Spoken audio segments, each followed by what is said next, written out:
He slid the envelope across his desk with 2 fingers, the way you slide something to someone you have already stopped thinking of as a person. "Effective immediately," he said. He didn't look up. He was checking his phone, the same phone he had been checking for the entirety of the meeting that was supposed to be about her quarterly review. "We've decided the role isn't the right fit." Nadia Ose put her hand on the edge of the desk to steady herself. She had not sat down. He hadn't offered her a chair. "I don't understand," she said. "My numbers this quarter were, it's not about the numbers." "Then what?" Nadia. He set his phone face down on the desk. Finally looked at her. His expression was the expression of a man explaining something obvious to someone slow. "You cried in the Henderson presentation. In front of the client.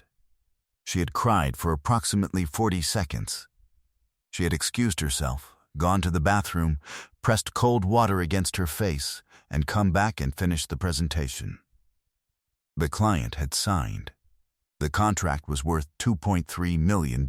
She had found out 3 hours before the presentation that the lump they had biopsied 6 days earlier was malignant. She hadn't told anyone at the office. She had gone to the presentation anyway. "Crying is unprofessional," he said. "It makes the whole team look weak. It's not something I'm willing to manage." He picked his phone back up. "HR will handle the paperwork." He had already looked away. She stood there for a moment.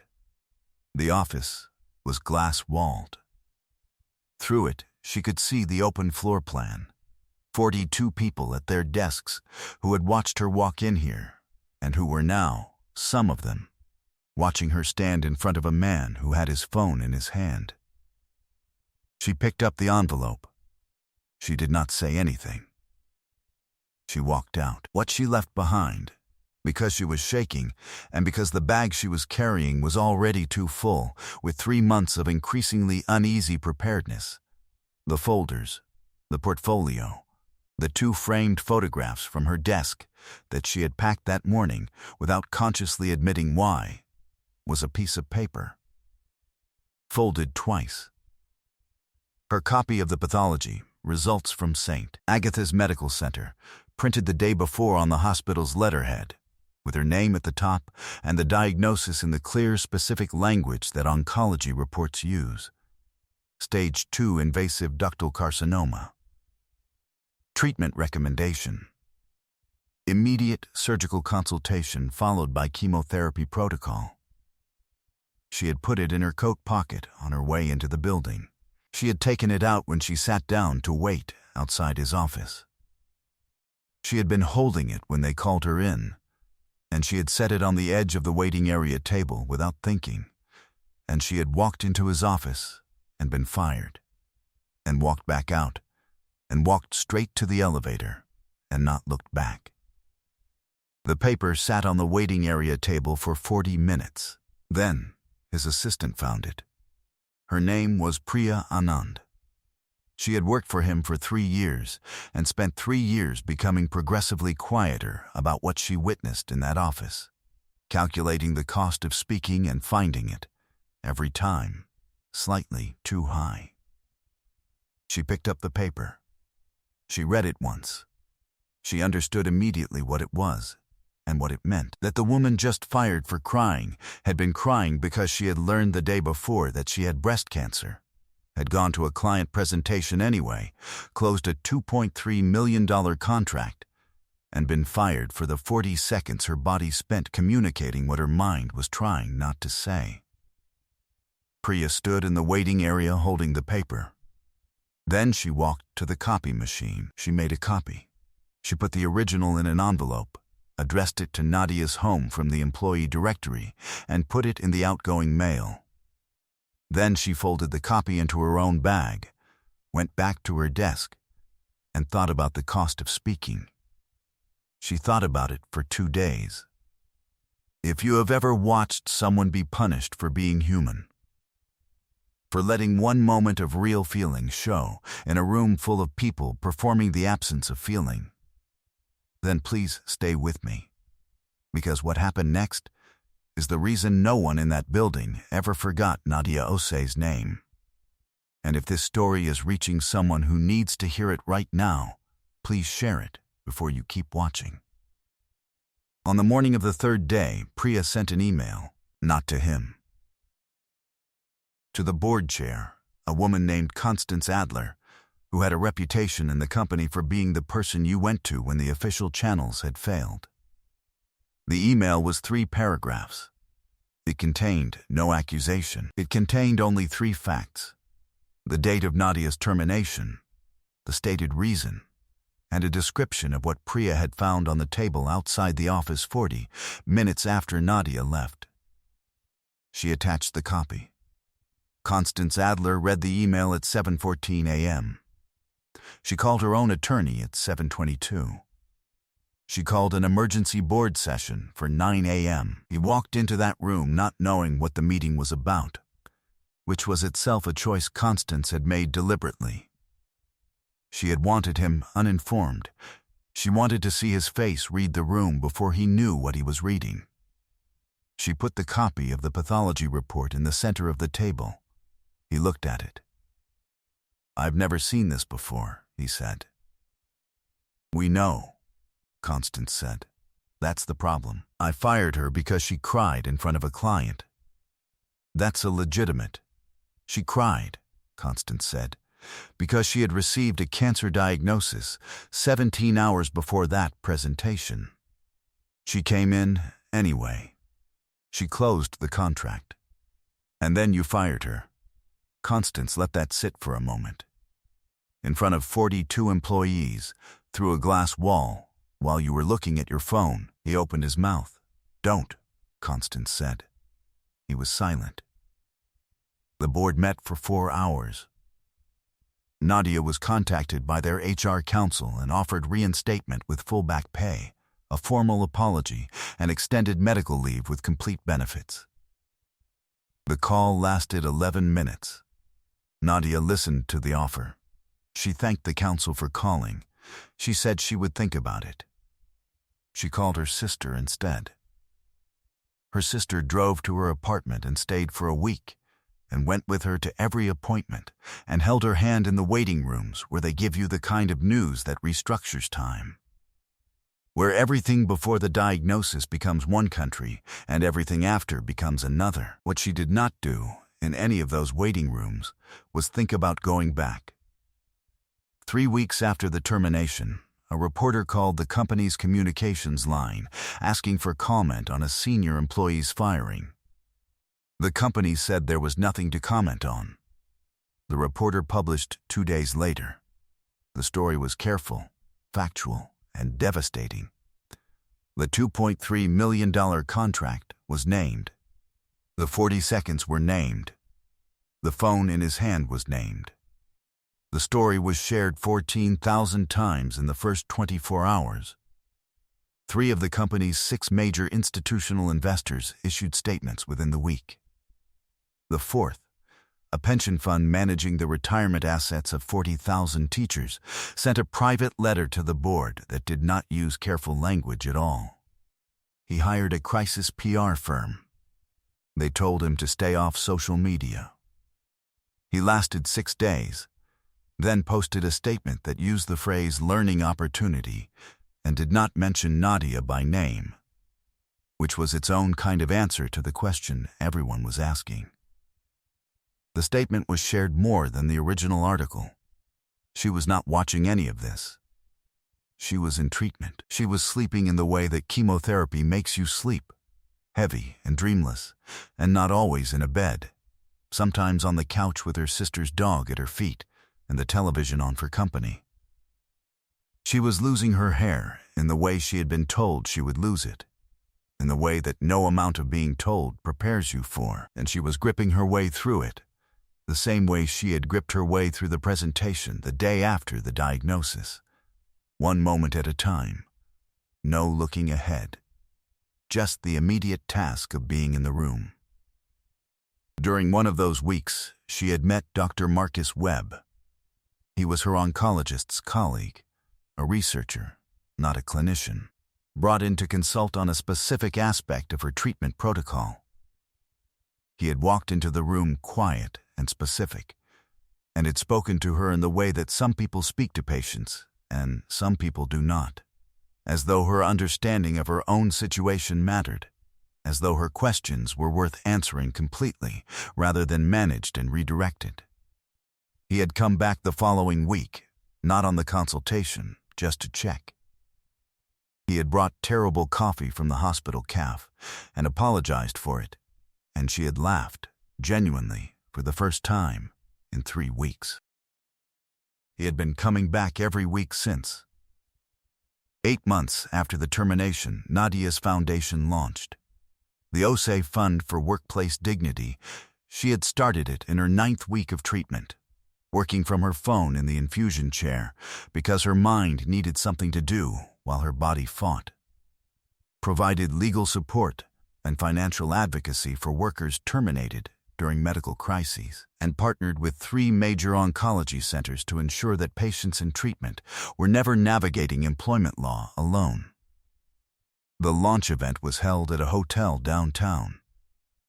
230 people, board members from 4 advocacy organizations, a journalist who had covered her story and who had, in the intervening months, published 2 follow-up pieces about the systemic pattern her case was part of. Constance Adler, who had resigned from his board 6 weeks after the pathology report appeared on it, was there. Priya Anand was there, seated in the 3rd row, having left the company 4 months ago for a communications role at a healthcare nonprofit. Marcus was there. He had come in early to help with the setup, which had not been requested but which Nadia had noticed and not said anything about. Because some things you receive by not making them smaller with words. He was standing near the back of the room when she walked to the podium. She had been in remission for 11 weeks. Her hair was coming back, shorter, different. Hers in a new way. She was wearing the same color she had worn to the Henderson presentation. Not defiance, just the quiet insistence of a person who refuses to let someone else determine which colors are theirs. She had been speaking for 7 minutes when he walked in. No one had invited him. She did not know, later, why he had come. Whether it was a calculation, a genuine impulse, some mixture of the two that even he could not cleanly separate. What she knew was that she looked up from her notes and saw him standing at the back of the room near the door and felt absolutely nothing except a clear and total sense of how little space he took up. He was not the largest thing in the room. He was not even close. She finished her remarks. She thanked Constance. She thanked Priya, by name, and when she said Priya's name, a significant portion of the room turned to find her, and Priya sat very still in the 3rd row, with her eyes bright, and said nothing. She thanked the medical team at St. Agatha's. She thanked her sister. She did not acknowledge him. He waited until she stepped away from the podium, and then he crossed the room toward her. And Marcus, from the back, watched him coming and moved first, not aggressively, not with any theater, just with the quiet deliberateness of a man who has already decided where he stands. He reached her before the CEO did. "I need to tell you something," Marcus said. He said it quietly, but the room had the particular acoustics of a room that has just finished applauding and gone still, and several people near them could hear clearly. "I have been watching you build this for 8 months. I watched you do it from an infusion chair. I have never seen anything like it, and I don't think I will again, and I would very much like to be in your life for the rest of mine." He said this while the CEO was 6 feet away. The CEO stopped. The room heard. Priya, in the 3rd row, closed her eyes briefly in something that was not quite relief and not quite satisfaction, but lived in the same neighborhood as both. Nadia looked at Marcus. She looked at him the way she had learned to look at things in the past 8 months, fully. Without the old impulse, to make her looking smaller, to pretend she needed less than she needed. "We should talk about that," she said, and almost smiled. He did smile. He stayed where he was, beside her, while the CEO stood in the space the exchange had just defined for him, outside it, looking in, holding nothing. He said her name. Nadia.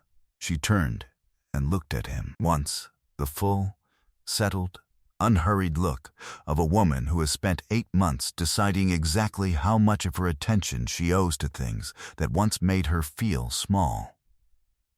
"I know what you're here to say," she said. "And I want you to know that I built this." She made a small gesture, barely perceptible, that took in the room. The 230 people. Constance and Priya, and the 4 advocacy organizations, and the 3 oncology center partnerships. The thing she had built from an infusion chair with her hair coming out in her hands. "I built all of this because of what you did. So, in a way, I should thank you." She turned back to her guests. He stood there. Priya had risen from her seat in the 3rd row. She walked toward him with the particular calm of someone who has spent 4 months since leaving that company, deciding what she would say if she ever saw him again. She stopped in front of him.